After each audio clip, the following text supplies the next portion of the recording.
Local flood insurance rates could be changing for many Low Country homeowners. It's all part of the Biggert Waters Flood Insurance Reform Act of 2012.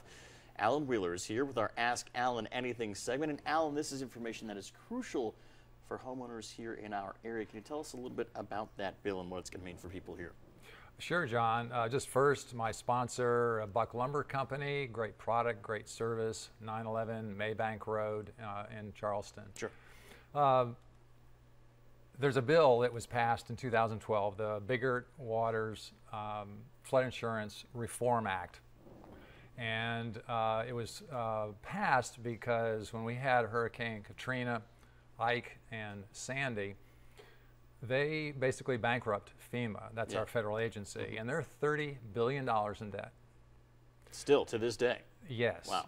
And so they passed this bill to fund back that money, plus probably another $30 to $50 billion for what might come up. So this funding from this bill is for the through 2017. Okay. So a lot of money involved. Yeah. And they're getting that money through changing flood insurance regulations? Right, right. Rates have changed, and Charleston County has told me 100,000 properties in this area are going to be affected, sooner or later. Not everyone immediately, but in the long run, all the rates will come up a little more, a little less. Wow, so you got to start preparing for that now. And Alan, what can you do to prepare for that? You say you got a couple tips that you gave us before the broadcast here, and the first one is learn your flood zone. Right. If you think you live in a flood zone, aren't sure, you can go to Google FEMA. They have flood maps, or you can call your insurance agent. But there's Zone A, V, and X, more or less. V is pretty much the coast with waves up to 3 feet. A is more where water will surge up. And then X is like the 100-year flood situation.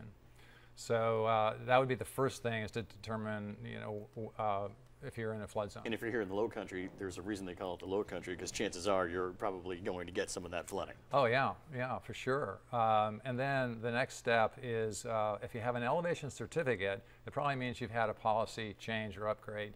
But if you don't have one, then you really need to check that out, because when you say zone like AE, it's going to say 8 or 10 or 12 or 14, which is a base flood elevation measurement, where your floor is relative to where a flood could come in. And if you are below flood level, your rates could go up significantly. Sure. If you're at the base flood, a little better, but freeboard is 2 feet above or more, and then you get the best rates. So what's the best way to kind of protect yourself and make sure you take into account that this cost might change?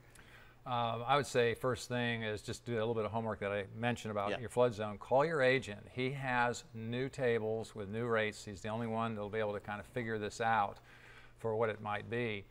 But if you have a primary residence, if you're not selling your house, there's a good chance rates won't change. But if you've got a rental property in the Charleston area and it's not your primary residence, then rates can go up 25% per year to full value. Well, obviously you got to make sure you plan for these things, and that's where you come in right now with Coastal Builders. You guys can take some steps. We can't obviously push back that 100-year flood, but there are some steps you can take building-wise to mitigate those floodwaters. Well, yes. After you've maybe gotten your rates, I had a call recently, 2 homeowners, James Island, both flood zone. Did not have elevation certificates initially. Got those, and one was 3 feet above, so the addition they wanted to do, no problem. Another was 2 feet below, but based on the elevation and their circumstance, they were still able to build their addition. Absolutely. Alan, we got about a minute left, and the fifth thing you said here was manage your risk. Managing risk is, for instance, if you have a policy, make sure that it doesn't lapse.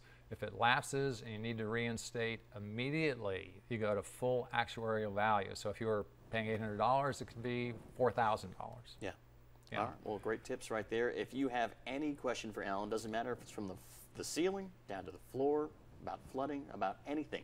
Call that number right there. Check out that website. You can ask your question to Alan, and we will answer it right here live on the air on Low Country Live. Alan, thank you so much for your time. Really do appreciate it. Great tips as always. Thanks, John. All right, we'll be right back with Low Country Live after this break. Make sure you stick around.